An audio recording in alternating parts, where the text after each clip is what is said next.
NEWS.MC on Monaco Info is brought to you by Monaco Legend Properties.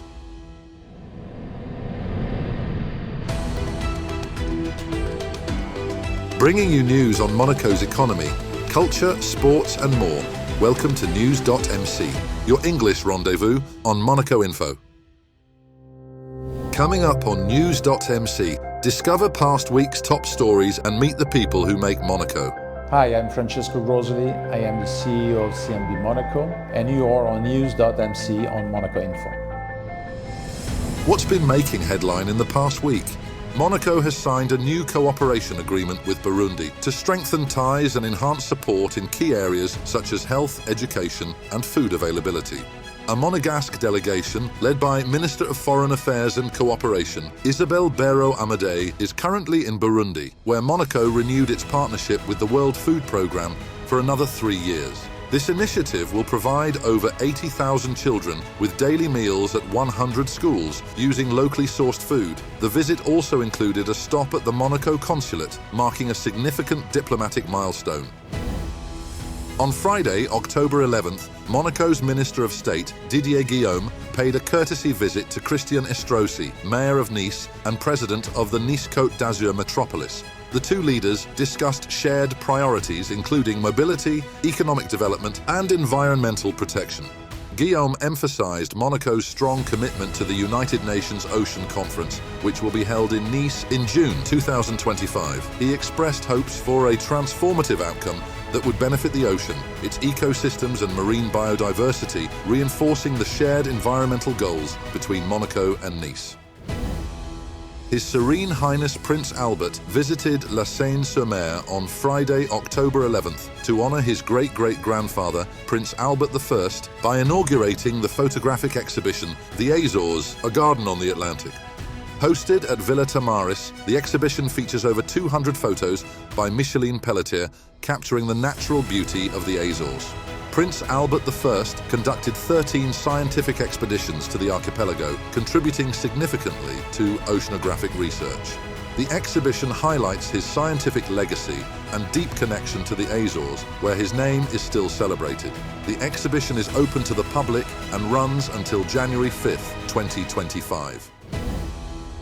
Monaco's real estate market has faced a decline in transaction volumes since 2023 due to global factors like rising interest rates and international tensions. However, real estate professionals remain optimistic that Monaco's adaptability will help it navigate these challenges.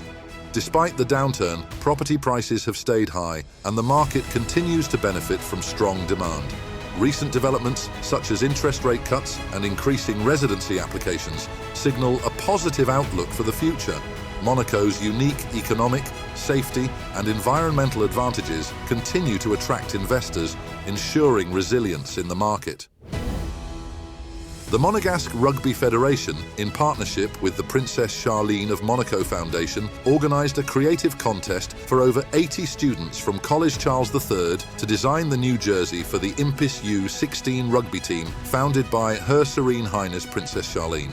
The event, attended by Princess Charline and key figures in Monaco's education and rugby sectors, saw the winner receive a signed jersey that will be worn by the team during the prestigious Dubai 7th tournament. The Impis U16 team, part of the Rugby Exchange programme, will showcase their talent at the tournament later this year.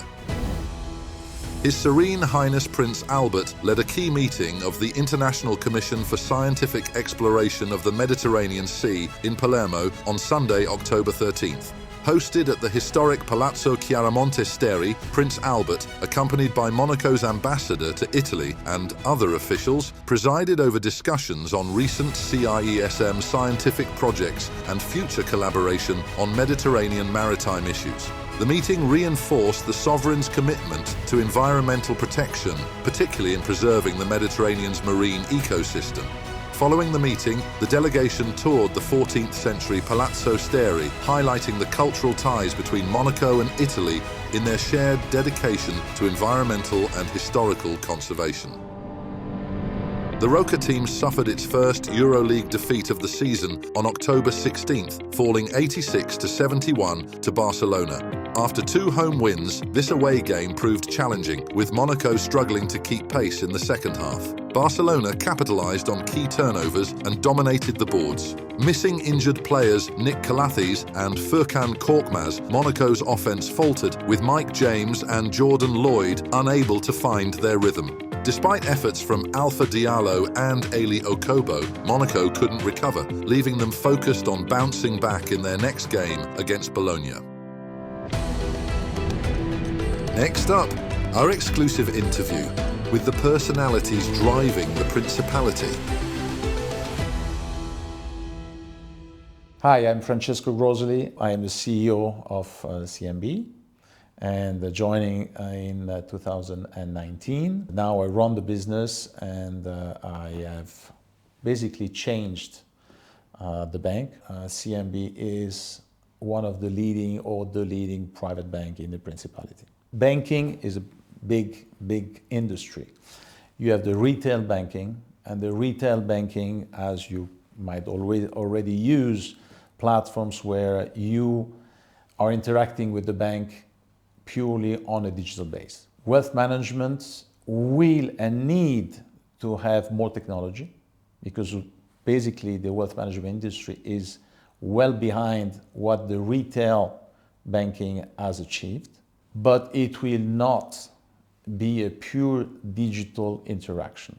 The human being will not be replaced by purely a computer. Even if artificial intelligence is a big topic and is coming in the wealth management industry very rapidly. I think we have a very strong DNA. Our company is very connected with the local community and the local authorities. That's where we can add more value. But of course, we have clients that have an interest in Monaco or in the region that are using us for their wealth management, for their real estate financing, because that's another activity that we do, and we do it pretty well. Every person that has an interest in I would say, this part of the world, we can definitely serve them. We interact a lot with the authorities, but of course, what we try to achieve is to serve our clients the best way we can, to try to attract clients in the Principality, to make them move to Monaco, try to make the best experience for them. As you probably know, we are the main sponsor of the Grimaldi Forum, and I think that more and more we see the Grimaldi Forum being really a bit the lighthouse of Monaco's culture. The shows and the expositions every year are getting better and better, and it's very important that the Principality can shine. We bring a lot of things to the local residents, but also beyond that to the people visiting the Principality. We already have a very high standard. Whenever you have to open an account in Monaco, it's a cumbersome experience, so we ask a lot. We are already at the right standard. Now we need to deal and to cope with the grey list, where transaction will be probably a little more monitored. Sometimes we will need to ask more, but I think that it will be manageable to navigate and go through this 18 months. I think that the wealth management industry has lost a bit the focus. What is the focus?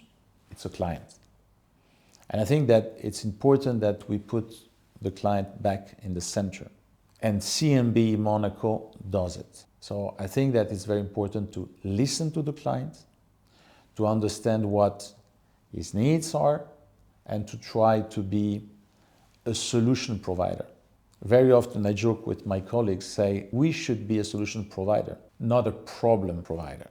Meaning that sometimes it's a bit complicated to deal with a bank, but we should try to be the facilitator and to make sure that the client has the right type of experience. We should be a luxury industry. We should use the same methods and the same approach as the luxury industry. Our clients are using these industries, and they should feel the same when they bank with their wealth manager or their private bank. The banker, the organization, should be available when the client needs it, not the opposite. That's all for today. Thank you for watching NEWS.MC, your English rendezvous on Monaco Info. Discover the full interview and more stories on our websites, NEWS.MC and monacoinfo.com. Next week we will receive Laurent Pionce, General Manager of Monaco Mediax. This show is intended to provide a summary of the past week's top stories for the English-speaking audience. For daily and real-time news updates in English, please visit NEWS.MC and subscribe to our free daily newsletter. For French news, visit monacoinfo.com. This show was brought to you by Monaco Legend Properties.